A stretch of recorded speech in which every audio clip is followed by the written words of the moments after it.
मित्रों, किस स्त्री के भाग्य में पुत्र की प्राप्ति नहीं होती है और उसे पूरे जीवन निसंतान ही रहना पड़ता है?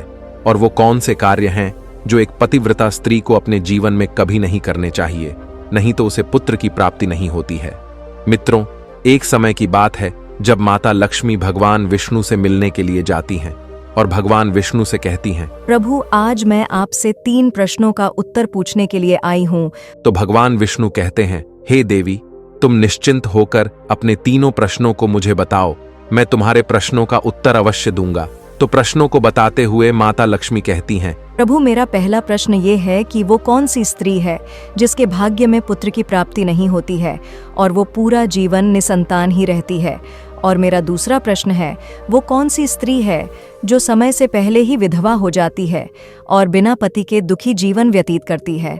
और मेरा तीसरा प्रश्न है, वो कौन सी स्त्री है जो पति के होते हुए भी एक दुखी जीवन जीती है और उसे कभी अपने जीवन में सुख की प्राप्ति नहीं होती है। तो भगवान विष्णु माता लक्ष्मी के तीनों प्रश्नों को सुनकर बोले, हे देवी, मैं तुम्हें एक कथा सुनाता हूँ जिसे सुनकर तुम्हें तुम्हारे प्रश्नों का उत्तर मिल जाएगा, किंतु बहुत ध्यान से सुनना। तो माता लक्ष्मी कहती हैं, आप कथा सुनाइए प्रभु, मैं कथा को पूरा मन लगाकर सुनूंगी। कथा को सुनाते हुए भगवान विष्णु कहते हैं, एक समय की बात है जब एक गांव में एक सेठ रहता था और उस सेठ के 2 बेटे थे और दोनों की शादी हो चुकी थी तथा सेठ और सेठ की पत्नी दोनों ही बहुत दुष्ट स्वभाव के थे और सेठ का बड़ा बेटा और उसकी पत्नी भी दुष्ट स्वभाव की थी, लेकिन सेठ का छोटा बेटा बहुत ही अच्छे स्वभाव का था और उसकी पत्नी भी बहुत अच्छे स्वभाव की थी और वो अकेले ही घर का सारा काम करती थी और घर में सभी के कपड़े भी धोती थी। इतना सब कुछ करने के बाद भी सेठ की पत्नी और बड़े बेटे की पत्नी हमेशा उसका अपमान करती रहती थी। कथा को आगे बताते हुए भगवान विष्णु कहते हैं, सेठ की बड़ी बहू का एक बेटा था और छोटी बहू को एक पुत्री थी। सेठ की पत्नी हमेशा उस पुत्री को लेकर अपनी छोटी बहू को ताना मारती रहती थी। फिर भगवान विष्णु कथा को आगे बताते हुए बोले, हे देवी, अब मैं उस सेठ की छोटी बहू की कहानी अच्छे से समझाता हूं, क्योंकि उसकी छोटी बहू की कहानी से तुम्हें तुम्हारे पहले प्रश्न का उत्तर मिल जाएगा कि वो कौन सी स्त्री है जिसके भाग्य में कभी पुत्र की प्राप्ति नहीं होती है। तो इस कथा को सुनो। उस सेठ की जो पत्नी थी वह पहले से ही बड़े ही दुष्ट स्वभाव की थी और उसके दुष्ट स्वभाव के कारण घर के सभी लोग उससे बहुत ज्यादा परेशान थे और वो अपनी छोटी बहू को बहुत ही ज्यादा परेशान करती थी। उसको परेशान करने में उसे बहुत मजा आता था। सेठ की छोटी बहू का नाम राधिका था और वो बेचारी राधिका घर का सारा काम करती थी। फिर भी सेठ की पत्नी उसे हमेशा बहुत परेशान करती थी। वो कितना भी घर का काम कर ले, पर सेठ की बीवी हमेशा उसे ही डांटती रहती थी। एक दिन जब राधिका घर में झाड़ू लगा रही थी तो सेठ की पत्नी बोली, इतनी देर हो गई, तू अभी तक झाड़ू ही नहीं लगा पाई। मैं मंदिर जा रही हूँ और जब तक वहां से आऊंगी तब तक खाना बन जाना चाहिए। आते ही मैं खाना खाऊंगी। फिर वो बेचारी घर की साफ सफाई करके खाना बनाने में लग गई और खाना बनाते समय वह मन में सोच रही थी, मैं घर का इतना काम करती हूँ, फिर भी मेरी सास मुझे हमेशा डांटती रहती है और हमेशा परेशान करती रहती है और कभी भी प्रेम से बात नहीं करती है और घर का सारा काम मुझसे ही करवाती है। राधिका यह सब सोच ही रही थी, तभी दरवाजा खटखटाने की आवाज आई तो उसने सोचा, अभी तो खाना तैयार भी नहीं हुआ और लगता है मेरी सासू माँ आज बहुत जल्दी ही मंदिर से लौट आई हैं।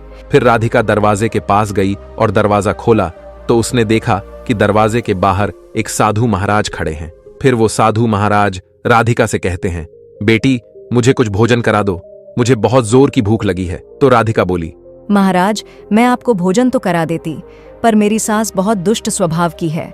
वो मुझे बहुत डांटेंगी और अभी वो मंदिर गई है, मंदिर से आती ही होंगी।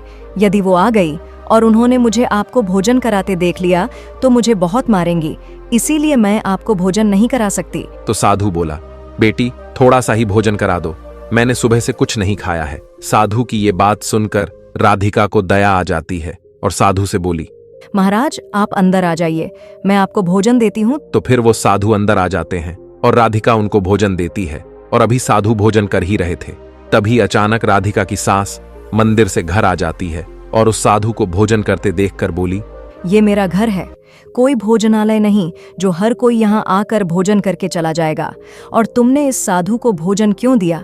क्या अन्न मुफ्त में आता है जो हर किसी को अपने घर में बैठाकर खिलाती रहती हो? और यह कहकर उस साधु को धक्के मारकर अपने घर से बाहर निकाल दिया और उसका खाना उठाकर बाहर फेंक दिया। फिर राधिका से कहने लगी, तूने इस साधु को भोजन क्यों कराया? अन्न कितना महंगा आता है, तुझे पता नहीं? अब घर के लोग क्या खाएंगे? तो राधिका डरते हुए बोली, साधु बहुत भूखा था, इसीलिए मैंने उसे भोजन दे दिया था और उसे मैंने अपने हिस्से का भोजन दिया है, इसीलिए आज मैं भोजन नहीं करूंगी। और इतना गुस्सा क्यों होती हो? भोजन तो मैंने उसे अपने हिस्से का दिया है। ये सुनकर उसकी सास ने गुस्से में आकर राधिका को भी धक्के मार करके घर से बाहर निकाल दिया और बोली, जा, अब तुझे भी इस घर में रहने की जरूरत नहीं है और अब कभी मेरे घर में मत आना। फिर राधिका दरवाजे पर बैठकर रोती रही, किंतु उसकी सास ने दरवाजा नहीं खोला। और फिर राधिका ने सोचा, अब यहां से अपने मायके ही जाना पड़ेगा। फिर वो अपने मायके जाने लगती है तो बीच रास्ते में एक घना जंगल पड़ता है। राधिका भूखी प्यासी अपने मायके जा रही थी, तभी बारिश होने लगती है। फिर राधिका वहीं जंगल में एक पेड़ के नीचे बैठ जाती है, लेकिन फिर भी बारिश की बूंदें उसके ऊपर गिरती रहती हैं और वह भीगने लगती है। तो उसे एक और पेड़ दिखा जो काफी बड़ा था, तो वो बारिश से बचने के लिए वो उस बड़े से पेड़ के नीचे जाकर बैठ गई और रोने लगी। तभी उसे एक संत मिले और संत के कहा, बेटी तुम क्यों रो रही हो? तो राधिका ने संत को सारी बात बताई। तो संत ने कहा, वो लोग तुम्हें इसीलिए परेशान करते हैं क्योंकि तुम्हें अभी तक पुत्र की प्राप्ति नहीं हुई है, लेकिन तुम चिंता मत करो, मैं तुम्हें एक पर्ची देता हूं जिसमें पुत्र प्राप्ति का उपाय लिखा है। फिर संत ने उसे एक पर्ची दी और कहा, इसमें लिखे उपाय को यदि तुम पूरी निष्ठा से करोगी तो तुम्हें पुत्र की प्राप्ति अवश्य होगी। और फिर इतना कहकर वो संत वहां से चले गए। फिर राधिका अपने मन में सोचने लगी, यदि मुझे भी पुत्र हो जाएगा तो मुझे भी ससुराल में बहुत सम्मान मिलेगा और मेरी सास मेरी बहुत इज्जत करेगी। यह सोच ही रही थी, तभी बारिश बंद हो गई और फिर उसने पर्ची को खोला और पढ़ा तो उसमें लिखा था, पुत्र प्राप्ति के लिए स्त्री को हमेशा अपने पति के बाएं ओर सोना चाहिए। और पर्ची में आगे लिखा था कि मासिक धर्म शुरू होने के प्रथम 4 दिवस में स्त्री और पुरुष के मिलन से पुरुष रोग प्राप्ति होता है, इसीलिए मासिक धर्म के प्रथम 4 दिन पति पत्नी को मिलन नहीं करना चाहिए तथा मासिक धर्म के 5वें दिन मिलन से कन्या की प्राप्ति होती है और 6ठे दिन मिलन से पुत्र की प्राप्ति होती है और 7वें दिन मिलन से बंध्या पुत्री होती है तथा मासिक धर्म की 10वीं रात्रि में मिलन करने से अतिश्रेष्ठ पुत्र की प्राप्ति होती है। और फिर उस पर्ची में लिखी सारी बातें पढ़कर राधिका अपने मन में सोचने लगी, अब मैं इसी जंगल में रहूंगी। फिर वो जंगल में ही कुटिया बनाकर रहने लगी और फिर उसका पति उसे ढूंढते हुए उसी जंगल में राधिका के पास पहुंचा और उससे कहा, तुम घर चलो। तो राधिका ने उसे पर्ची वाली सारी बात बताए और कहा, अब मैं यहीं रहूंगी जब तक मुझे पुत्र की प्राप्ति नहीं हो जाती। ये सुनकर उसका पति भी उसी के साथ जंगल में रहने लगता है। और फिर राधिका ने अपने मासिक धर्म के दौरान मासिक धर्म की 10वीं रात्रि में अपने पति के साथ मिलन किया और वो गर्भवती हो गई। फिर सुबह स्नान करके राधिका पूजा पाठ करने के लिए बैठी हुई थी, तभी उसका पति लकड़ी काटने के लिए चला गया और फिर भयंकर तूफान आया जिससे उसकी झोपड़ी उड़ गई और भारी बारिश होने लगी। और फिर बारिश से बचने के लिए राधिका उसी बड़े से पेड़ के नीचे जाकर बैठ गई और उस पेड़ पर 2 राक्षसी रहती थी जो इस समय बाहर गई हुई थी। और थोड़ी ही देर बाद वो दोनों राक्षसी पेड़ पर आकर बैठ गई और उसी पेड़ के नीचे राधिका बैठी थी। फिर वो राक्षसी आपस में कहने लगी, चलो सोने के टापू पर चलते हैं। तो दूसरी कहने लगी, पर चलेंगे कैसे? तो पहली राक्षसी बोली, इसमें कौन सी बड़ी बात है, इस पेड़ को अभी उड़ा देती हूँ, इसी से चलेंगे। इतना कहकर वो दोनों राक्षसी उस पेड़ पर बैठकर सोने के टापू की तरफ निकल लेती हैं और उसी पेड़ के नीचे पेड़ की जड़ पर राधिका भी बैठी थी, इसीलिए साथ में वो भी उड़ने लगती है। किंतु राक्षसी को ये बात नहीं पता होती है कि इसी पेड़ के नीचे एक औरत भी है। फिर कुछ ही देर में वो दोनों राक्षसी सोने के टापू पर पहुंच जाती हैं और फिर दोनों राक्षसी को भूख लगी तो वो दोनों पेड़ से उतरकर शिकार करने के लिए चली गई। फिर राधिका पेड़ की जड़ से उतरकर जब सोने के टापू पर पैर रखा तो उसने देखा यहां तो सब सोना ही सोना है।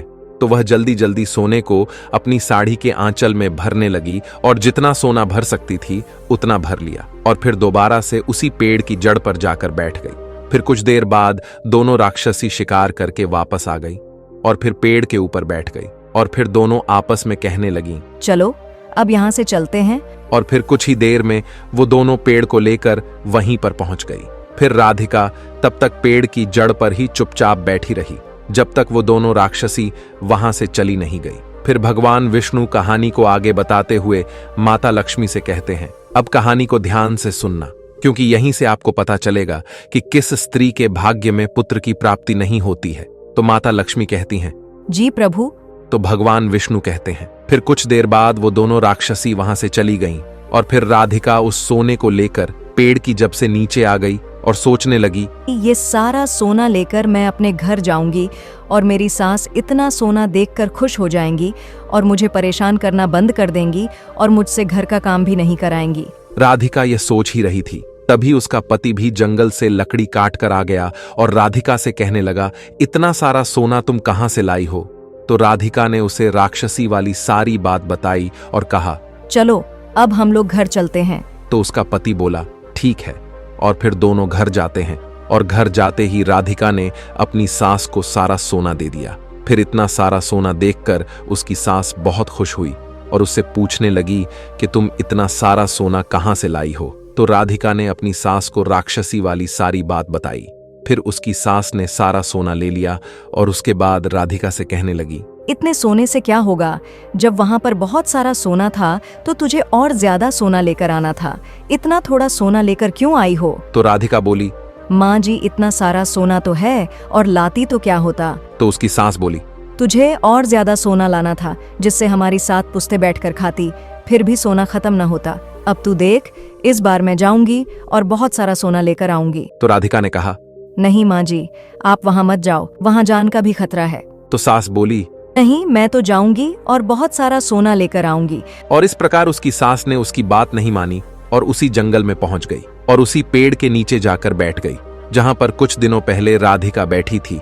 तो उसे राक्षसी उड़ाकर सोने के टापू पर ले गई थी। फिर कुछ देर राधिका की सास पेड़ की जड़ पर बैठी रही और थोड़ी ही देर में वो दोनों राक्षसी वहां आई और उसी पेड़ पर बैठ गई। फिर एक राक्षसी कहने लगी, आज सोने के टापू पर नहीं बल्कि आज नदी के किनारे चलते हैं, वहां पर मछलियां खाएंगे। और इतना कहकर पेड़ को लेकर नदी की तरफ चल देती हैं। अभी उसकी सास एकदम से बोल पड़ी, तुम दोनों पेड़ को सोना के टापू पर लेकर क्यों नहीं जा रही हो? तभी उन दोनों की नजर उसकी सास पर पड़ी और उसकी सास सोचने लगी, ये मैंने क्या बोल दिया? अब तो ये राक्षसी जान जाएंगी कि इस पेड़ पर कोई और भी है। फिर वो दोनों ने देखा कि इस पर तो एक स्त्री बैठी है। तो दोनों ने पेड़ को बहुत जोर से हिलाया, जिसके कारण उसकी सास पेड़ से नीचे गिर गई और उसकी मौत हो गई। उसके बाद जब उसके घर वालों को उसकी मौत का पता चला तो सभी लोग वहां पर पहुंच गए और राधिका कहने लगी, मैंने सासू माँ को समझाया था कि वहां मत जाओ, फिर भी वो वहां पर सोने के लालच में चली गई।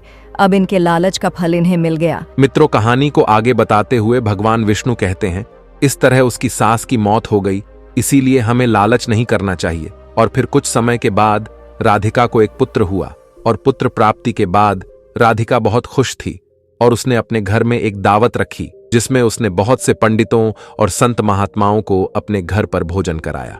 फिर भोजन करके सभी संत महात्माओं ने उसको बहुत आशीर्वाद दिया और उधर सेठ के बड़े बेटे की बहू, जो हमेशा राधिका को पुत्र को लेकर ताने मारा करती थी, उसका मुंह हमेशा के लिए बंद हो गया। फिर भगवान विष्णु माता लक्ष्मी से कहते हैं, मेरी कथा समाप्त हुई, अब मैं तुम्हें तुम्हारे प्रश्नों के उत्तर देता हूं। तुम्हारा पहला प्रश्न था, कौन सी स्त्री के भाग्य में पुत्र की प्राप्ति नहीं होती है और वो पूरा जीवन निसंतान रहती है? तो जो स्त्रियां संत द्वारा दिए गए पर्ची में लिखी बातों के विपरीत कार्य करती हैं, उनके भाग्य में पुत्र की प्राप्ति नहीं होती है। और जो स्त्रियां अपने पति का आदर नहीं करती हैं और हमेशा उनसे लड़ती झगड़ती रहती हैं और अपने पति से हमेशा नाराज रहती हैं, उनके भी भाग्य में पुत्र की प्राप्ति नहीं होती है। इसीलिए प्रत्येक स्त्री को अपने पति का आदर सम्मान करना चाहिए। और तुम्हारा दूसरा प्रश्न था कि वो कौन सी स्त्री है जो समय से पहले ही विधवा हो जाती है और बिना पति के एक दुखी जीवन जीती है। तो समझ लो, जो स्त्रियां पति के होते हुए भी मांग में सिंदूर नहीं लगाती हैं और न ही मंगलसूत्र पहनती हैं और जहां भी जाती हैं बिना सिंदूर और बिना मंगलसूत्र के जाती है तथा पति के कहने पर भी उसकी बात नहीं मानती हैं और पराये मर्दों के 60 संबंध बनाती हैं, तो ऐसी स्त्रियां समय से पहले ही विधवा हो जाती हैं। इसीलिए एक शादीशुदा स्त्री को पतिव्रता जीवन जीना चाहिए और अपने पति के अलावा पराये मर्दों को नजर उठाकर भी नहीं देखना चाहिए। और तुम्हारा तीसरा प्रश्न था कि वो कौन सी स्त्री है जो पति के होते हुए भी एक दुखी जीवन जीती है और उसे अपने जीवन में कभी सुख की प्राप्ति नहीं होती है। तो समझ लो, ये वो स्त्रियां हैं जो सुबह देर तक सोती रहती हैं और सुबह 8 या 9 बजे के बाद उठती हैं और बिना स्नान किए ही भोजन बना देती हैं और पूजा पाठ भी नहीं करती हैं, और कहीं भी जाना होता है तो अपने पति की बिना आज्ञा के चली जाती हैं, पति के मना करने पर भी नहीं मानती हैं, पति की एक भी बात नहीं मानती हैं। तो ऐसी स्त्रियों के जीवन में कभी सुख की प्राप्ति नहीं होती है और हमेशा दुखी जीवन जीती है। इसीलिए एक पतिव्रता स्त्री को हेमशाह चरित्रवान रहना चाहिए और प्रातःकाल में उठकर स्नान आदि करके पूजा पाठ करके फिर भोजन तैयार करना चाहिए, जिससे कि घर में सुख शांति आती है। और माता लक्ष्मी की पूजा भी करनी चाहिए, जिससे कि माता लक्ष्मी प्रसन्न होती हैं। मित्रों, आपको ये कथा कैसी लगी हमें कमेंट्स करके जरूर बताना। तो बोलो जय माता लक्ष्मी की।